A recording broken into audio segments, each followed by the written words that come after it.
السلام علیکم۔ شروع کرتی ہوں اللہ کے بابرکت نام سے جو بڑا مہربان اور نہایت ہی رحم کرنے والا ہے۔ محبت قربانی مانگتی ہے، لیکن میرے بھائی نے جیسی قربانی دی اس کی مثال نہیں ملتی۔ ہما ہمارے پڑوس میں رہتی تھی۔ وہ تقریباً روز ہی ہمارے گھر آ جاتی اور میرے کاموں میں ہاتھ بٹانے لگتی۔ تبھی مجھے وہ اور بھی بھانے لگی۔ ایک روز وہ میرے بچوں کے لیے کچھ کپڑے جن کی سلائی کہیں کہیں سے کھل گئی تھی سی رہی تھی کہ میرا بھائی افتخار آ گیا۔ وہ مجھ سے 2 برس چھوٹا تھا۔ ہما کو سلائی کرتے دیکھ کر بھائی نے مجھ سے کہا، بچو میری قمیض کی آستین ذرا سی ادھڑ گئی ہے، اس لڑکی سے کہو سلائی لگا دے۔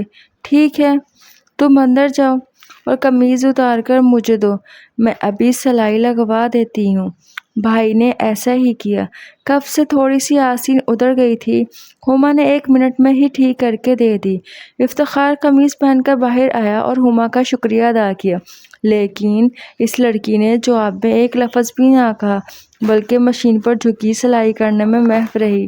افتخار اپنا سا منہ لے کر چلا گیا، لیکن اب وہ روز میرے گھر کے چکر لگانے لگا۔ حالانکہ پہلے تو ہفتہ 10 دن بعد آتا تھا۔ ایک دن وہ آیا تو ہما کی موجودگی دیکھ کر اس کا چہرہ کھل اٹھا، جیسے اس کی مراد بر آئی ہو۔ افتخار نے اس کو متوجہ کرنے کے لیے ادھر ادھر کی باتیں کی، مگر وہ متوجہ نہ ہوئی۔ تب اس نے مجھ کو مجبور کیا کہ کسی طرح اس کی ہما سے بات کروا دوں، کیونکہ وہ اس سے شادی کرنا چاہتا ہے۔ میں نے کہا، بھیا یہ کام آسان نہیں ہوتے، پھر بھی کوشش کروں گی۔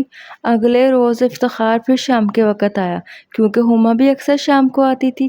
میں نے اس سے بتایا کہ میں ہما سے بات کی تھی، مگر وہ بگڑ گئی۔ کہنے لگی کہ میں آپ سے ملنے آتی ہوں، اس کا مطلب یہ نہیں کہ آپ کے بھائی صاحب مجھ سے عشق فرمانے لگے، مجھے آپ سے یہ امید نہ تھی۔ میں نے ہما سے کہا کہ میں نے اپنے بھائی کا پیغام دیا ہے تمہیں، تو اس میں برا کیا ہے؟ شادی کا پیغام دینا عزت کی بات ہوتی ہے، اس میں برائی والی تو کوئی بات نہیں۔ اس نے کہا، یہ برائی والی بات نہیں، لیکن شادی کا پیغام لڑکی کو نہیں، اس کے والدین کو دیا جاتا ہے۔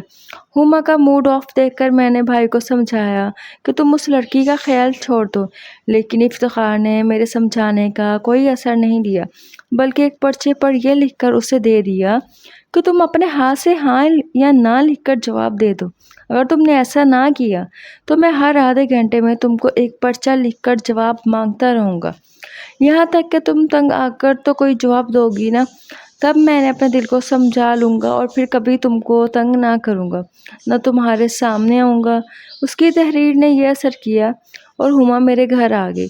اس نے مجھ سے کہا کہ اسے میرے بھائی افتخار کا رشتہ منظور ہے، بزرگوں کے ذریعے بات چلائیں، اگر میرے والدین مان گئے مجھے کوئی اعتراض نہ ہوگا۔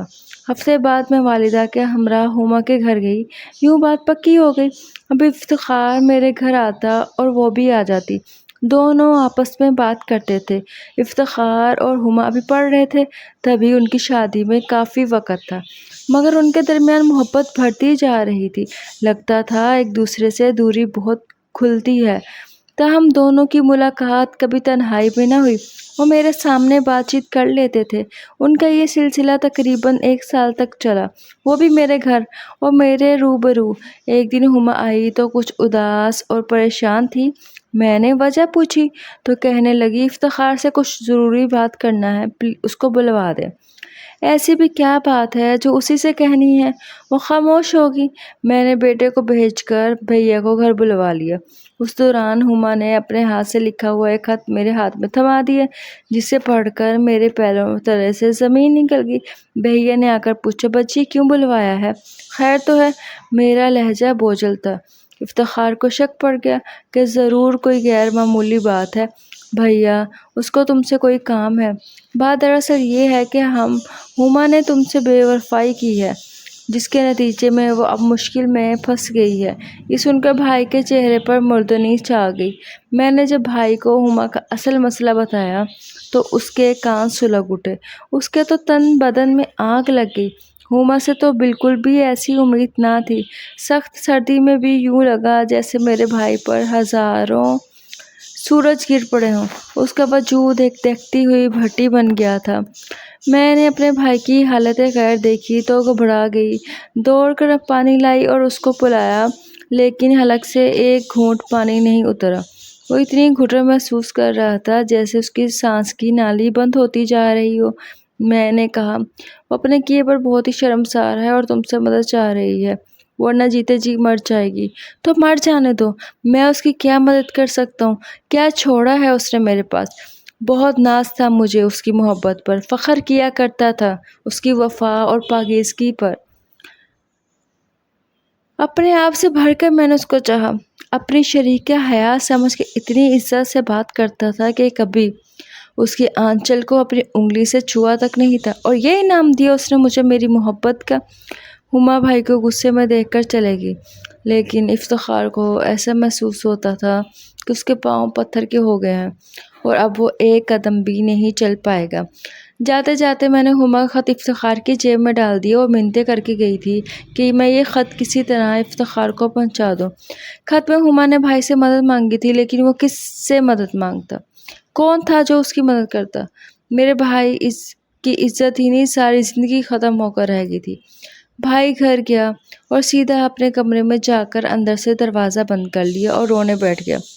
آج منگیتر نے اتنا بڑا زخم لگایا تھا کہ وہ اپنا مردوں والا حوصلہ کھو بیٹھا۔ ہما کے خط نے اس کا خون کھلا کر رکھ دیا تھا۔ ہما، یہ تم نے کیا کیا؟ کس جرم کی سزا دی ہے مجھے تم نے؟ وہ فریاد کرتا رہا۔ اگلے دن دکان پر نہ گیا تو شکیب بھائی نے بلوا بھیجا کہ آئے کیوں نہیں۔ نہ آنے کی وجہ دریافت کرنے پر بھائی کی آنکھوں سے آنسو ٹپک پڑے۔ سوچا اس کو کیسے کہوں کہ اب کمانے سے مجھے کوئی دلچسپی نہیں رہی، دولت کماؤں تو کس کے لیے؟ شکیب بھائی نے افتخار کی پریشانی بھانپ گیا اور بولا، کیا ہما سے جھگڑا ہو گیا یا وہ ناراض ہو گئی ہے؟ شکیب نہ صرف بزنس پارٹنر تھا بلکہ بھیا کا بچپن کا دوست اور غمگسار بھی تھا۔ بلا تعامل ہی بھائی نے اس کو سارا حال سنا دیا۔ بات کرتے ہوئے میرے بھائی کی آنکھیں آنسوؤں سے لبریز تھیں۔ شکیب نے دلاسا دیا، دیر تک سمجھاتا رہا، مگر بھائی کے پلے کچھ نہ پڑا۔ وہ آدھے دن میں ہی دکان سے واپس چلا آیا۔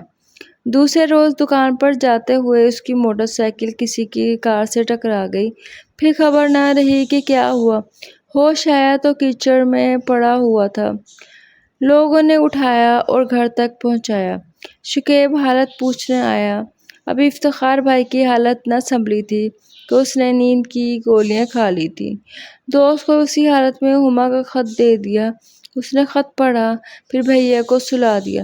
2 دن وہ سوتا رہا۔ جب جاگا تو موت کا سا جھٹکا لگا۔ طبیعت میں کسل مندی اپنی انتہا کو تھی۔ اس نے شکیب کو بلوایا۔ آج وہ قدرے اس موضوع پر بات کرنے کو تیار تھا، چاہتا تھا کہ کوئی حل نکل آئے۔ دوست نے مشورہ دیا۔ اس نے کہا، میں نے خط پڑھا ہے، اس نے تم سے بے وفائی ضرور کی ہے، لیکن خود سے بھی کچھ کم دشمنی نہیں کی۔ اب اسے اگر کچھ امید ہے تو وہ بھی تم سے ہی ہے۔ باقی ہر طرف سے اسے اپنی ہلاکت ہی نظر آ رہی ہے۔ تم چاہو تو اس کی سزا دے دو، مگر اسے اپنے گناہ کو تم سے چھپایا نہیں۔ تم بھی کیا سزا دے سکتے ہو؟ تعلق ہی ختم کر دو کہ سو وہ تو ہو چکا۔ میرے نزدیک اب اسے مصیبت میں پھنسا ہوا ایک انسان جان کر اس کی مدد کر دو تو بہتر ہے۔ خط میں ہما نے لکھا تھا، مجھے معاف کر دینا، میں 2 کشتیوں میں سوار تھی، اسی وجہ سے بھنور میں پھنسی ہوں، میں بہت پریشان ہوں، برباد کرنے والا مجھے دھوکہ دے گیا۔ انسانیت کے ناطے تو میں تمہاری شرافت کا واسطہ دیتی ہوں کہ میری مدد کرو اور مجھے مرنے سے بچا لو۔ میں برے حالات میں گھر چکی ہوں، تم نے مدد نہ کی تو مجھے خودکشی کرنا پڑے گی۔ اس کے سوا میرے لیے نجات کا اب کوئی راستہ نہیں ہے۔ اب میں اس لڑکی کے لیے بتاؤ کیا کر سکتا ہوں جس نے میری خوشیوں کو الٹی چھری سے ذبح کیا؟ میں تو خود بکھر کر ریزہ ریزہ ہو گیا ہوں، ٹوٹ گیا ہوں۔ شکیب نے میرے بھائی کو دلاسا دیا اور اس بات پر امادہ کیا کہ فوری طور پر وہ ہما سے شادی کر لے۔ خود کو اور دوسروں کو دھوکہ دینا محال تھا، مگر بڑی نیکی تو یہی تھی کہ جس سے رواں رواں نفرت کر رہا ہو انسان اس ڈوبتے ہوئے کو بچا لے۔ اس کے لیے کوہ ہمالیہ سے بھی بڑا ظرف چاہیے۔ ہما کی زندگی بچانے کے لیے بآخر دوست نے بھائی کو آمادہ کر لیا کہ وہ فی الحال فوری طور پر اپنی منگیتر سے نکاح کر لے۔ یوں جلتی ہیں نکاح ہو گیا اور اگلے روز رخصتی ہو گئی۔ صرف لڑکی کی ماں اس راز سے واقف تھی۔ اس کی بیٹی نے دنیا کو دکھانے کے لیے نکاح کر لیا تھا اور سرخ جوڑا پہنا تھا، اور افتخار نے ان شریف والدین کی عزت کو بچانے کے لیے قربانی دی ہے۔ ہما کے ہاتھوں میں مہندی بھی لگائی گئی، مگر وہ لٹی پٹی اور اجڑی ہی رہی۔ سہاگ رات کو افتخار نے اس سے کوئی بات نہیں کی، کلام تو کیا اس کی طرف دیکھا تک نہیں۔ جب تمام گھر والے سو گئے تو وہ اٹھ کر چھت پر چلا گیا اور فرش پر بغیر تکیے اور بستر کے ہی لیٹ گیا۔ تمام رات آسمان کے اندھیروں کو تکتے ہوئے اس نے گزار دی۔ خبر نہیں وہ ہما کی رات کیسے گزری۔ شادی کے بعد 3 دن گھر رہا اور 3 دنوں میں ہما سے کوئی بات نہیں کی۔ اس کے بعد کراچی آ کر ویزا کی کوشش شروع کر دی۔ ایک دوست کی مدد سے افتخار بھائی کو ویزا مل گیا۔ وہ ریاض چلے گئے اور وہاں ایک جنرل اسٹور پر ملازمت کر لی۔ دنیا کے دکھاوے کو ہر ماہ خرچہ بھی بھیجتے رہے اپنی بیوی کے لیے، مگر ایک بار بھی اسے خط لکھا اور نہ فون کیا۔ جب امی نے فون پہ اطلاع ملی کہ ہما ایک بچے کی ماں بن گئی ہے، قربانی کی حد بس یہاں تک تھی۔ افتخار بھائی نے خط پاڑ کر چولہے میں ڈال دیا۔ 6 ماہ اور گزر گئے، بھائی نے بچے کی صورت نہ دیکھی۔ پھر بہت سوچ بچار کر ہما کو طلاق ارسال کر دی۔ بھائی جانتا تھا کہ ہما کو بھی اس طلاق کا صدمہ نہیں ہوا ہوگا، کیونکہ اسے بھی اس امر کا انتظار ہوگا۔ اس کے لیے یہی احسان کم نہ تھا کہ افتخار نے جانتے بوجھتے اس سے نکاح کر کے اسے بدنامی کے گھرے میں گرنے سے بچا لیا تھا، بلکہ موت کے منہ سے نکال لیا تھا۔ اسے منقوہ بنانے کے سوا کوئی چارہ نہ تھا کہ ہما کو مرنے سے بچا لیا گیا۔ طلاق کے کاغذ ملتے ہی خاندان میں کہرام برپا ہو گیا۔ برادری نے افتخار پر تھو تھو کی۔ کسی کو اس بات کا علم نہیں تھا کہ اس نے ہما کو طلاق کیوں دی۔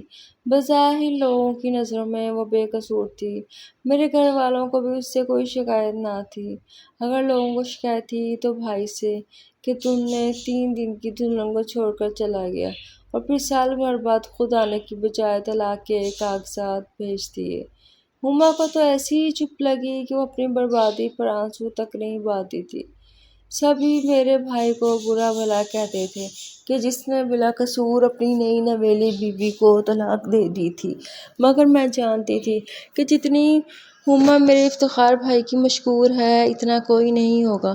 اس کو تو اب طلاق کا بھی غم نہ ہوگا کہ بھائی نے ایسے حالوں میں اس کو پناہ دی کہ جب سگے باپ اور بھائی تک لڑکی کو شوٹ کر دیتے ہیں۔ آج کوئی کچھ کہے مگر میں اپنے بھائی کو مجرم نہیں سمجھتی، کیونکہ وہ کسی بھی حال میں اس کے ساتھ ایک جھوٹی اور بیروز زندگی نہیں گزار سکتا تھا۔ وہ بیوی یا مطلقہ ہوتی تو اور بات تھی، تب اس کے بچے کو بھی باپ کا پیار مل جاتا، لیکن اب میرا بھائی اس کے بچے کو باپ کا پیار نہیں دے سکتا تھا۔ یہی کیا کم تھا جس وجہ سے افتخار نفرت کرتا تھا، اس کو باپ کے طور پر اپنا نام دے دیا تھا۔ اب وہ بن باپ کا بچہ نہیں کہلائے گا اور لوگ اس سے نفرت کر کے اس کی زندگی اجیرن نہیں کریں گے، بلکہ وہ جہاں بھی جائے گا اس کی ایک پہچان ہوگی۔ اس کی والدیت کے کھانے پر ایک ایسے شخص کا نام ہوگا جس نے اس کی ماں سے نکاح کیا تھا۔ بے شک وہ ایک مطلقہ کا بیٹا کہلائے، تب بھی دنیا اس کو عزت سے جینے کا حق دے گی۔ یہ احسان وہ تھا جو کوئی بھی مرد کسی بھی عورت پر نہیں کرتا۔ میں سوچتی ہوں میرے بھائی کو ایک بے وفا لڑکی سے قدرت نے اس لیے ملوایا ہو کہ اس کی مخلوق جینے کا حق مل جائے، اور بھائی کی اعلیٰ ظرفی کے باعث ایک معصوم جان کوڑے کے کچرے کے ڈھیر پر دم توڑنے سے بچ گئی۔ بھائی کہتے تھے ممکن ہے مجھے ناکارہ اور گناہ گار سے قدرت نے ہی یہی کام لینا ہو، ورنہ میں کون سا نیکوکار تھا۔ بعد میں سنا تھا کہ کچھ عرصہ ہم اپنے والدین کے گھر رہی، پھر اس کے والدین نے ایک رشتہ ڈھونڈ کر اس کی شادی کر دی تھی، اور وہ شادی کے بعد ایک اپنے گھر میں خوش و خرم زندگی گزار رہی تھی۔ وہ کوئی نیک آدمی تھا جس نے مطلقہ کے ساتھ ساتھ اس کے بیٹے کو بھی گلے لگا لیا تھا۔ سنا ہے کہ وہ اپنے گھر میں بہت خوش و خرم زندگی آباد کر رہی ہے۔ خدا کرے ایسا ہی ہو، لیکن دلوں کا کون جانے کہ دلوں کی نگری تو سب کی نظروں سے چھپی رہتی ہے۔ تبھی تو کہتے ہیں پرایا دل پردیس، اسے لاکھ آپ جانے کی کوشش کریں لیکن انسان جان نہیں پاتا۔ اللہ حافظ۔